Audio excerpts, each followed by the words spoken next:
Hi guys, and welcome back, scholars. All right, so it's been a minute. All right, I know when I first made a video about Instacart, I was like, I'm gonna come back and show you guys a day in the life of Instacart. It's just hard. I know this sounds like excuses, but it's hard to like film as I am doing this. However, that being said, I see that a lot of you guys are signing up for Instacart to be my referral, but you're not following through. I feel like part of that is my fault because you're not knowing exactly what to expect once you start doing Instacart, or even how to start it. Hi, I hope I look a little less chopped. I decided to come to the store where I want my next batch to come from and sit in the parking lot, but in the meantime I went offline so I wouldn't miss any batches, so I can record these next few tidbits of information. When I usually film videos, I like to write out what I'm going to say and the points that I'm going to cover, but I felt like I needed to make this video sooner rather than later, and that can be a little bit ironic seeing as how I mentioned this video would happen a year ago. However, I would like to give you guys some tips on getting started on your first batch. Yes, this is coming off the dome, but this dome did just do an Instacart order like less than an hour ago. Be familiar with your grocery store and the layout, where things are. You don't need to know where every single item is. It would be nice to know where, a couple things are, or where the bread is, or where the dairy products are. Be familiar with the layouts of your store, and maybe you're in a new area, you're traveling and you want to do Instacart, and then just be familiar with basic grocery store layouts, because they're pretty much mostly the same layout. Headphones. I don't, maybe you don't need headphones. Maybe you're gonna go Instacart with a friend, and you guys can talk or whatever, or maybe you like to get to, as mentioned before, get to know those in your area, so maybe you're talking while you're shopping, which I wouldn't recommend, because your pickup pace, time is money with Instacart, and the faster you move, more money you will make. So for me, if I'm on a mission, I like to, have my headphones and my music and my playlist. And that being said, if you're going to do that, you need to make sure you have your charger. I keep a charger in the car. My phone is being used for navigation. My phone is being used for the order in the store. My phone is being used sometimes for recording. My phone is being used for music. It's always being used. Keep a phone charger. Another thing I like to have is my Instacart lanyard, just simply because it helps when you're at the checkout. People know what you are, especially if this is your first time. Since I'm not like new to this, I don't wear this all the time, simply because sometimes I lose it. And they don't replace this, I don't believe. I don't think you can get this replaced. So thankfully I found it.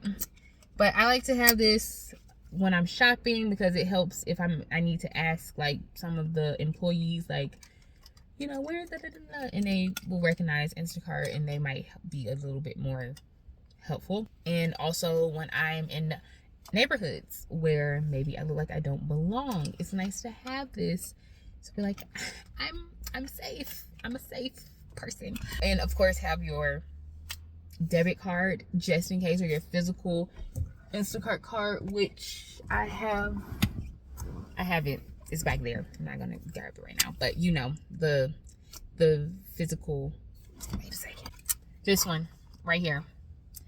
This one you're going to get sent in the mail. It usually comes with this in your welcome package. Now, they will replace that card. I know, because I've had to have it replaced twice. Yeah, because I'm not great with keeping physical cards. Now, most stores will allow you to do a digital card, which I use all the time, the digital wallet, Instacart shopper card. But not all stores do. And especially if you've signed up for heavy pay because you have a bigger vehicle, you need to have it. Because I have gone to the store. I'm gonna be honest, I don't always read all of the things it tells me to read. So I started shopping, finished shopping, get to the line. It was at Costco, and they needed the physical card. I didn't have the physical card. I had to put everything back and cancel the order because I couldn't do it without a physical card. So don't imitate me. So yeah, those are the few things that I would just recommend to have beforehand. Now let's say, okay, I'm ready to go online. When accepting your orders, make sure you can deliver them. And I know that sounds pretty self-explanatory, but there's been a couple times for me personally, I'll accept an order because I'm like, oh, this is a good amount, boom. But look at every detail about the order before you accept it. Do you like shopping at this store? Do you like shopping at the store? And look at how many miles it's going to take you. Is it worth it to you? Because sometimes you're like, ooh, this is an order for $20, but it's going to take me 20 miles in total to deliver it, which in turn I have to shop this amount of, like, as you know, we migrate, maybe later on I'll show you a video that's more in detail about like what that actually looks like. But just look at everything, because your cancellation rate, you don't want that to become over 15%, which mine right now is at 11%, because sometimes I'll take an order. Like I said, there's been a couple times taking an order or accepted a batch, and I'm like, ooh, on second thought, I don't want to do that because I don't want to travel all the way to another town just to get like $20. Just because you accept one batch does not necessarily mean it's one order. There could be 2 orders in one batch.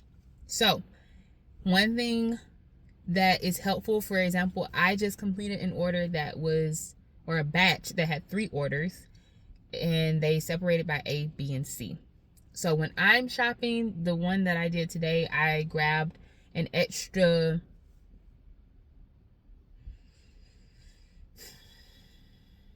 what is that thing? You know the thing, the handle, the cart. No, it's not a cart. I don't know the term for it. It's it's this. This is what it is. I grab one of those and I drop it in the cart, and I put one order in the box thing. I put one order in the cart, and then I put one order in the child sitting area. And that's how I kept everything separated.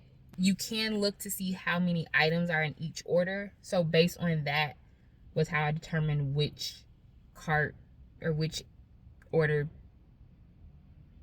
area the order got. Order B had like 29 items, so I used the bigger portion of the cart for that. Order A had like 13 items, and I used the shopping box for that. And order C had like 10 items, so I used the top of the cart for that. So that helps me keep everything organized as I'm shopping. I try to use shopping bags, and that's just, for me, it doesn't work. For your first order, pay attention to see if there is on the bottom left, an estimated shopping time frame. That's what you're going to see in the bottom right hand corner. Now in the bottom left hand corner, you're going to see a green number. That is the time it's actually taking you, the amount of time it's actually taking you to shop. So try to be within that gray time. If you aren't, that's okay. It will turn red. Don't get too scared about it. It's not like they're going to kick you off the app or anything, but don't make it a habit. For the most part, it's going to show you things in the order that you see first. So most of the times you go into the store, you're going to see produce first. Then you're going to see maybe, I don't know, dairy. And then you're going to see, you know, the meat. And then those are like the perimeter items. And then they'll show you the exact aisle that is on. Some stores will show, they have it organized by aisle, then shelf, then section, all of this and that, which is great. It's very helpful, and that really helps me with my time.